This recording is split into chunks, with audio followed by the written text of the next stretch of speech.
Ассаламу алейкум жердештер. Ушул Toyota Camry сатылат.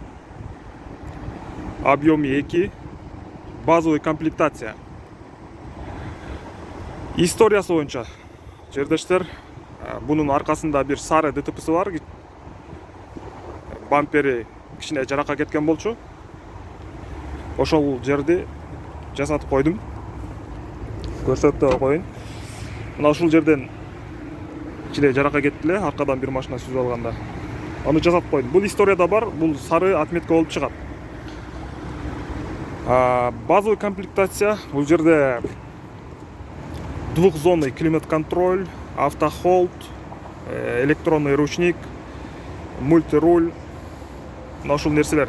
Дагы бир нерселери бар. Эми мен толук айтпай эле коеюн, анткени биздин таксист жердештер мындай бардыгын эле билишет. Чехолу болсо жакшы состоянияда. Эва коврик койдургам. Андан сырткары мен буга автозапуск, анан автобаяк койдургам. Приложениедан үйүңүздөрдөн отуруп кышында жүргүзүп койсоңуздар болот. Пробегин көрүп атасыздар. 165 миң болуп калды. Объем 2. Ушул туугандар, эгерде кимде ким Toyota Camry алып Comfort Plus'та иштейм деген болсо, эң жакшы вариант. Бир кол минилген, мен өзүм автосалондон алып мингенмин. Баасы боюнча туугандар, баасын дагы өтө жакшы коюп атам. Мына 1 750 деп атам.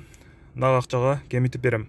Вариант жок туугандар, мен тыйын керек болуп сатып аттым эле. Ошого баасын дагы аябай жакшы эле баа койдум. Ассаламу алейкум. Кимде ким камера алам деген болсо чалыңыздар.